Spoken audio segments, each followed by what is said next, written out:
본 영상은 투자 판단 참고용이며 모든 투자 책임은 투자자 본인에게 있습니다. 특정 종목 매수, 매도 추천이 아닙니다. 2026년 이 보석 같은 기회를 놓치시면 아마도 두고두고 후회하실 겁니다. 자, 주식으로 세상을 이해하기에 오신 걸 환영합니다.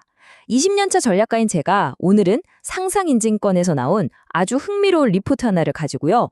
모두가 궁금해하는 2026년 부동산 시장의 속내를 아주 날카롭게 파헤쳐 드릴 겁니다. 최근에 한 구독자분께서 전략가님, 그래서 지금 집을 사야 합니까? 팔아야 합니까? 라고 댓글 주셨는데 오늘 제 분석 끝까지 한번 들어보시면요. 그 답에 대한 아주 중요한 실마리를 얻게 되실 겁니다. 자, 첫 번째 섹션입니다. 소외된 시장이라. 다들 한국 부동산이 과열이다, 거품이다 말들이 정말 많죠. 근데 제 20년 경험으로는요. 항상 이런 대중의 인식과 실제 데이터 사이에는 생각보다 큰 간극이 존재하더군요. 과연 이번에도 그럴까요? 우선 세계 시장과 비교한 객관적인 데이터부터 한번 보시죠. 이 미스테리부터 풀어야 진짜 그림이 보입니다. 오케이, 지금 화면에 이 그래프 좀 보시죠. 이게 블룸버그에서 집계한 지난 10년간 주요국 집값 상승률인데 정말 흥미롭습니다.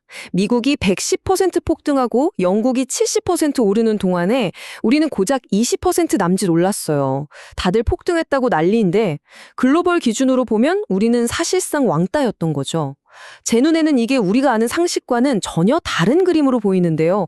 이건 시장이 비효율적이거나 혹은 우리가 놓치고 있는 거대한 변수가 있다는 아주 강력한 신호입니다.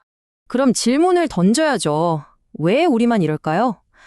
이게 우리가 모르는 거대한 함정의 시작일까요? 아니면 아무도 눈치채지 못한 엄청난 기회의 신호일까요? 바로 이게 오늘 분석의 핵심 질문입니다. 자, 그럼 펀더멘털을 한번 뜯어보죠. 사람들이 체감적으로 비싸다고 느끼는 것과 저 같은 전략가들이 보는 펀더멘털 데이터는 종종 다릅니다. 화면 왼쪽에 PIR, 그러니까 소득 대비 집값 비율을 보세요. 2015년 고점 대비 무려 35%나 하락했습니다. 이게 무슨 뜻이냐면 우리 월급 오르는 속도에 비해서 집값 상승이 더뎠다는 뜻이에요. 오히려 구매 여력은 좋아졌다는 거죠. 오른쪽 PIR, 임대료 대비 가격 비율도 안정적으로 수렴하고 있고요. 이 두 지표만 보면 적어도 과거 데이터나 소득 수준에 비해서 시장이 버블이라고 단정하기는 어렵습니다. 그렇다면 시장이 버블이 아니라면 그럼 미래를 알려면 뭘 봐야 할까요? 맞습니다.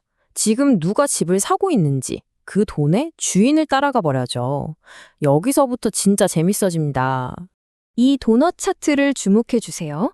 현재 시장의 주력은 25.9%를 차지하는 30대입니다. 이건 아주 건강한 실수요가 시장을 받치고 있다는 꽤 긍정적인 신호죠. 그런데 제 눈이 딱 꽂히는 곳은 바로 저기 오른쪽 아래 7.5%짜리 20대 이하 조각입니다. 비중은 작아 보이지만 매수 증가율은 그야말로 폭발적이에요. 이건 나중에 사야지가 아니라 지금 당장 자산을 선점하려는 전략적인 움직임이 시작됐다는 아주 중요한 의미를 갖습니다. 자, 이 슬라이드가 오늘 분석의 하이라이트라고 할 수 있겠습니다. 이 리포트가 아주 중요한 분석을 했더군요. 이게 뭘 의미하는지 아시겠습니까? 이제 부동산 시장은 내 월급으로 분석하는 시대가 끝났다는 선언과도 같아요. 베이비 부머 세대의 막대한 부가 자녀 세대로 이전되는 거대한 부에 대해 이동, 이게 지금 시장의 핵심 엔진이 된 거죠. 제가 IMF 때 대기업 구조조정 현장에서 이걸 정말 뼈저리게 봤습니다. 그때 어떻게든 자산을 지켜낸 집안의 자녀들과 그러지 못했던 집안의 자녀들은 20년 뒤 완전히 다른 인생의 출발선에 서 있더군요. 지금 이 데이터가 보여주는 건 바로 그때와 같은 거대한 자산 격차의 시작점이라는 겁니다. 이건 단순한 통계가 아니라 누군가의 인생이 걸린 현실인 거죠. 그리고 이 새로운 매수자들, 그러니까 부모님의 든든한 지원을 받는 이들은 아무거나 사지 않습니다. 더 새롭고 더 쾌적한 환경을 원해요. 이 슬라이드의 가파른 파란색 선을 보세요. 5년 이하 신축 아파트 가격 지수만 유독 가파르게 치솟고 있죠. 이건 시장 전체가 아니라 특정 자산으로 돈이 쏠리고 있다는 아주 명백한 증거입니다. 자, 그럼 정리해볼까요? 부모의 지원을 받는 강력한 신규 수요가 신축 아파트를 콕 집어서 원하고 있습니다. 이제 방정식의 반대편, 즉 공급을 봐야겠죠? 여기서부터 숨을 좀 고르셔야 할 겁니다. 이 표 다른 지역 다 잊으셔도 좋습니다. 맨 위 서울이라는 두 글자랑 그 옆에 숫자 하나만 기억하십시오. 마이너스 77.9%.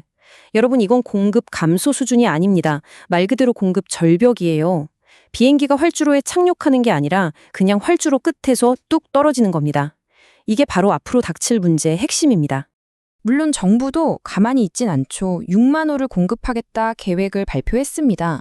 그런데 말이죠. 이 계획안을 자세히 뜯어보니까 과거 2020년에 발표했다가 대부분 실패했던 계획과 부지마저 똑같더군요. 제가 예전에 회사 다닐 때도 이런 멋진 청사진 프로젝트 많이 봤거든요. 하지만 시장은 이미 학습 효과가 생겼습니다. 이제는 실제 땅에 삽을 꽂기 전까지는 아무도 믿지 않죠. 자, 이제 문제 정의는 끝났습니다. 강력한 수요와 최악의 공급 부족, 이 거대한 불일치 상황에서 현명한 투자자는 어떻게 칼을 휘둘러야 할까요? 이제부터는 실전입니다. 제가 이 리포트에 뼈대 제 20년 경험을 엑기스처럼 녹여서 여러분이 바로 써먹을 수 있는 3가지 핵심 실전 팁을 드리겠습니다. 첫째, 돈의 흐름을 따라가십시오. 이 가격순환 시계를 보면요. 작년까지 시장을 이끌던 강남은 이제 둔화 국면에 접어들고 있습니다. 반면에 강북은 회복을 지나 상승 국면으로 진입하고 있죠. 이건 주식시장의 섹터 로테이션과 정확히 똑같습니다. 이미 잔치가 끝난 곳에 뒤늦게 뛰어드는 건 제 경험상 현명한 투자가 아니죠. 돈의 흐름을 먼저 읽고 길목을 지켜야 합니다. 둘째, 가장 구조적인 병목 형상이 일어나는 곳, 거기에 집중해야 합니다. 바로 서울, 그중에서도 신축 아파트죠. 다시 한번 상기해 볼까요? 서울은 원래 아파트 비율이 낮은데 신규 수요는 신축을 원하고 공급은 곧 끊깁니다. 투자 논점은 아주 명확해지죠. 바로 이 구도적인 공급 부족입니다. 셋째, 예측을 제대로 이해해야 합니다. 리포트의 모델은 2026년 서울 집값이 15% 상승할 거라고 예측합니다. 아주 신나는 숫자죠. 하지만 잠깐, 초보 투자자는 저 15%라는 숫자에 흥분하지만 저 같은 20년차 전략가의 눈에는 그 옆에 아주 작은 글씨로 쓰인 오차 범위가 훨씬 더 중요하게 보입니다. 신뢰 구간이 한 자릿수 초반에서 20% 이상까지 매우 넓게 퍼져 있죠. 이건 불확실성이 그만큼 크다는 뜻입니다. 즉, 리스크가 높다는 신호죠. 그럼 최종적으로 당신의 포트폴리오를 위해 오늘 내용을 정리해드리겠습니다. 첫째, 분산하세요. 돈은 순환합니다. 둘째, 구조적 공급 부족이 심한 지역의 신축에 집중하세요. 셋째, 15% 같은 헤드라인 숫자에 흥분하지 말고 리스크를 관리하세요. 마지막으로 넷째, 이건 단타 게임이 아닙니다. 공급 문제는 아주 장기적인 이슈입니다. 시장은 지금 거대한 변화의 신호를 보내고 있습니다. 그러니 진짜 질문은 시장이 어떻게 될까가 아니라 당신은 이 변화의 파도에 어떻게 대처할 것인가입니다. 당신은 이 문제를 기회로 삼을 준비가 되어 있습니까? 아니면 이 문제의 희생양이 될 것입니까? 이런 공급 부족이라는 전쟁터에 엑셀 시트만 달랑 들고 오시면 곤란하죠. 결국 시장은 생존의 무대입니다. 현명한 선택이 모든 걸 결정하죠. 더 깊이 있는 분석을 원하시면 구독, 좋아요, 그리고 알림 설정까지 꼭 부탁드릴게요.